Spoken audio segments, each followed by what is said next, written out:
নিরাপত্তার খাতিরে এসএসএফকে বিভিন্ন ধরনের সীমাবদ্ধতা আরোপ করতে হয়, যা অনেক সময় জনভোগান্তির সৃষ্টি করে।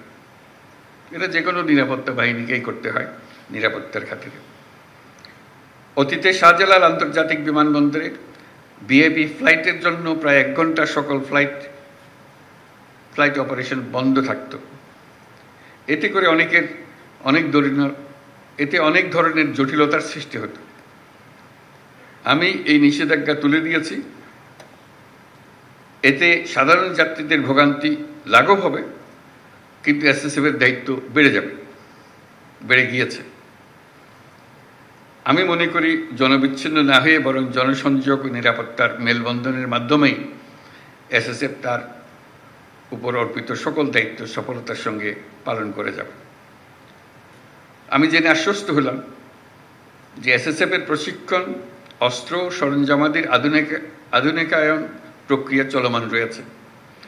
বিশেষ করে গত 5ই আগস্ট 2024 তারিখে এই বাহিনীর কিছু যানবাহন ও সরঞ্জামাদির ক্ষয়ক্ষতি হয়েছিল, যা অল্প সময়ের মধ্যে কার্যক্ষম করা হয়েছে।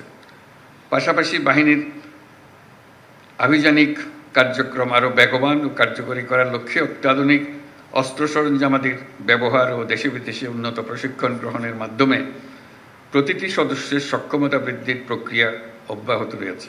বাংলাদেশের প্রথম ইমিউনিটি বুস্টার সমৃদ্ধ ফ্যান্টাস্টিক হ্যাপি এনার্জি বিস্কিট। খুব শীঘ্রই এসএসএফ তাদের 12 বছরের পুরাতন বিএইচএফ রেডিও কমিউনিকেশন সিস্টেম পরিবর্তন করে সর্বশেষ মডেলের ইউএইচএফ রেডিও কমিউনিকেশন সিস্টেম সংযোজন করবে, যা তাদের আভিযানিক কার্যদক্ষতা বহুলাংশ বৃদ্ধি করবে। আমি জেনে খুশি হয়েছি যে এসএসএফের অত্যাধুনিক ইনডোর ফায়ারিং রেঞ্জের কাজ প্রায় সমাপ্ত এবং আগামী মাস থেকে এটা ব্যবহার করা সম্ভব হবে। এই ফায়ারিং রেঞ্জের জন্য ভূমি বরাদ্দ সহ অন্যান্য সহযোগিতা প্রদান করার জন্য বাংলাদেশ বিমান বাহিনীকে আন্তরিক ধন্যবাদ জানাচ্ছি। প্রিয় এসএসএফ সদস্যবৃন্দ, আমি জানি এসএসএফকে সার্বিক নিরাপত্তা নিশ্চিত করতে বিভিন্ন আইনশৃঙ্খলা রক্ষাকারী বাহিনী, সামরিক বাহিনী, পিজিআর ও গোয়েন্দা সংস্থাসমূহের উপর নির্ভর করতে হয়।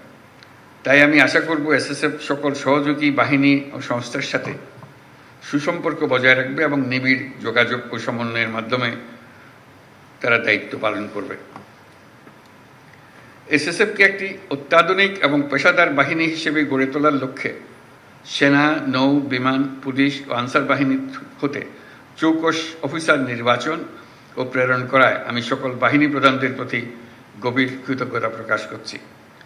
বিশেষ করে এসএসএফকে বিভিন্ন ধরনের প্রশিক্ষণ সহায়তা প্রদান করার জন্য বাংলাদেশ সেনাবাহিনীকে আমার ধন্যবাদ জ্ঞাপন করছি।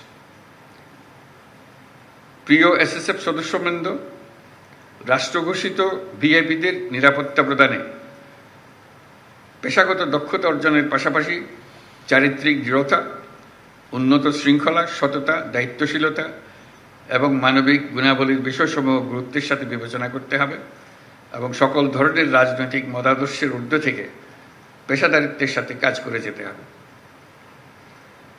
পরিশেষে আমি এসএসএফের মহাপরিচালক ও সকল সদস্যদের এই অনুষ্ঠান আয়োজনের জন্য আন্তরিক ধন্যবাদ জানাই। আমি বিশ্বাস করি সুযোগ্য নেতৃত্ব এবং সঠিক দিক নির্দেশনা এবং এই বাহিনীর প্রত্যেক সদস্যের পেশাদারিত্ব ও আন্তরিকতার মাধ্যমে এসএসএফের উত্তরোত্তর উন্নতি অব্যাহত থাকবে।